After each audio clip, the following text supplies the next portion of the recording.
तर मित्रांनो, स्वागत आहे तुमचं मराठी टेक मित्र यूट्यूब चॅनलमध्ये. आज आपण या व्हिडिओमध्ये पाहणार आहोत तुमच्या मतदान कार्डवरील फोटो, तुमचा जो जुना फोटो आहे तो अपडेट कसा करायचा. काही लोकांचा फोटो हा जुना असल्यामुळे त्यांना ती अपडेट करायची आवश्यकता भासत आहे. अशामध्ये तुम्ही मतदान कार्डवरील फोटो हा घर बसल्या अपडेट करू शकता. तो कसा ते आपण या व्हिडिओमध्ये पाहणार आहोत. त्यासाठी तुम्हाला आवश्यकता पडणार आहे तुमच्या मतदान कार्डची, त्यानंतर मोबाईल नंबर आणि तुम्हाला एक पासपोर्ट साईज फोटो जो तुम्हाला स्कॅन करून घ्यावा लागेल किंवा त्याचा फोटो काढून तुम्ही तुमच्या मोबाईलमध्ये घेऊ शकता. जर तुमचं voters.eci.gov.in या वेबसाईटवर अकाउंट असेल तर तुम्हाला इथं फक्त लॉग इन करायचं आहे. जर तुमचं अकाउंट नसेल तर तुम्हाला या अगोदर अकाउंट बनवून घ्यावं लागेल.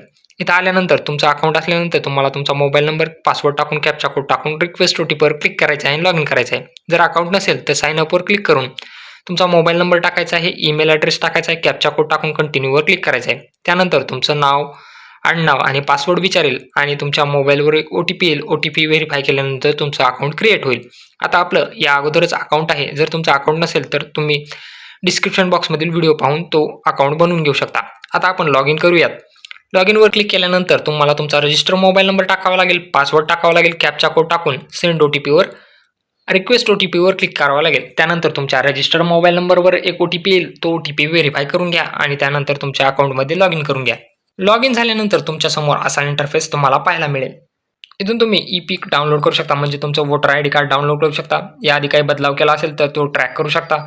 आता आपल्याला काय करायचं आहे, फोटो अपडेट करायचा आहे. यासाठी shifting of residence, correction of entries in existing electoral roll, replacement of EPIC यावर म्हणजे फॉर्म नंबर 8वर क्लिक करायचं आहे. फॉर्म नंबर 8 यावर क्लिक केल्यानंतर तुम्हाला इथं विचारेल ॲप्लिकेशन फॉर सेल्फ किंवा ऑदर. इथं ऑदर इलेक्टोरलला सर्च करा आणि सबमिट करा.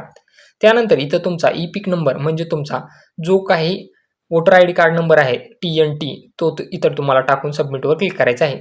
सबमिटवर क्लिक केल्यानंतर तुमची पूर्ण माहिती दाखवेल, जसं स्टेट, जिल्हा, त्याच्यानंतर पार्ट नंबर, सिरियल नंबर, नाव आणि सरनेम हे सर्व माहिती दाखवेल. त्याला ओके करा तुम्ही.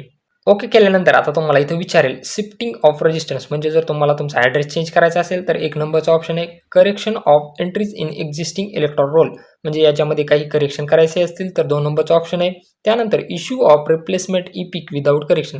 विदाऊट करेक्शन करता तुम्हाला जर दुसरं वोटिंग कार्ड पाहिजे असेल तर 3 नंबरचा ऑप्शन आहे. आणि 4 नंबरचा ऑप्शन आहे, जर जर पर्सन डिसेबल असेल म्हणजे अपंग असेल तर त्यासाठी रिक्वेस्ट करण्यासाठी 4 नंबरचा ऑप्शन आहे.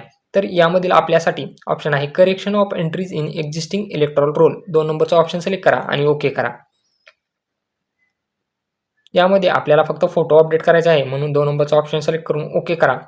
असेंब्लीचा तुमचा कॉन्स्टिट्यूशनचा जो काही पार्ट नंबर असेल तो येईल. इथं नेक्स्टवर क्लिक करा. त्यानंतर इथं तुमचं नाव दाखवेल, ई-पिक नंबर दाखवेल. आता तुम्हाला काय अपडेट करायचं आहे, इथं आधार नंबर दिलेला आहे. त्याच्यानंतर तुमचा मोबाईल नंबर अपडेट करायचा असेल, ईमेल ID अपडेट करायचा असेल तर त्याला टिक मार्क करायचे आहे. आपल्याला हे अपडेट करायचं नाही म्हणून आपण नेक्स्टवर क्लिक करणार आहोत. यापैकी आपल्याला काहीही अपडेट करायचं नाही म्हणून आपण नेक्स्टवर क्लिक करत आहोत. नेक्स्टवर क्लिक केल्यानंतर आता इथं तुम्हाला काय काय अपडेट करायचं आहे ते विचारेल. तर इथून तुम्ही नाव, तुमचं gender, date of birth, relation type, relative name, address, mobile number आणि फोटो अपडेट करू शकता. यामध्ये तुम्ही एका वेळेस 4 एंट्री फक्त अपडेट करू शकता. तर आपल्याला फक्त फोटो अपडेट करायचा आहे. आपला फोटो जुना झालेला आहे म्हणून तिथं नवीन फोटो अपडेट करायचा आहे. तर यामध्ये आपल्याला फक्त फोटो याला टिक मार्क करायचा आहे, नेक्स्टवर क्लिक करून घ्यायचं आहे. करू आणि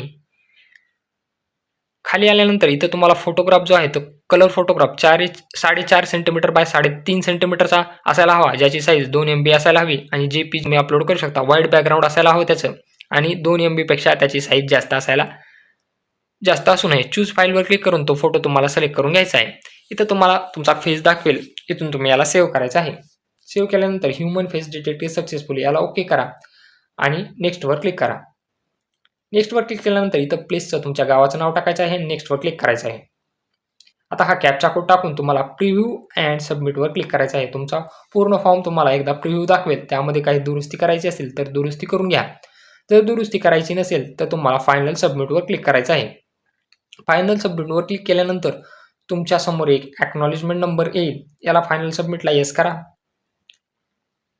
फायनल सबमिट केल्यानंतर तुम्हाला एक ॲक्नॉलेजमेंट नंबर, रेफरन्स नंबर दिसेल. तो कुठेतरी नोट डाऊन करा किंवा ही ॲक्नॉलेजमेंट डाउनलोड करून ठेवा. हे तुम्हाला पुढे कामी येणार आहे. त्यानंतर इथून तुम्ही ट्रॅक ॲप्लिकेशन स्टेटसवर क्लिक करून तुमचं ॲप्लिकेशन स्टेटस ट्रॅक करू शकता. इथं तुम्हाला तो रेफरन्स नंबर टाकायचा आहे, आपलं राज्य सिलेक्ट करायचं आहे, सबमिटवर क्लिक करायचं आहे.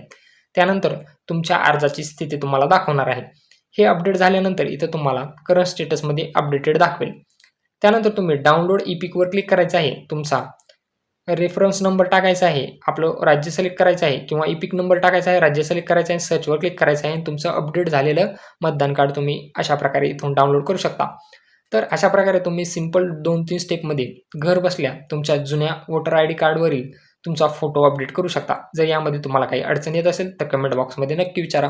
अशाच नवनवीन व्हिडिओ पाहण्यासाठी चॅनलला सबस्क्राईब करा. तसेच आपल्या टेलिग्राम चॅनललाही जॉईन करायला विसरू नका.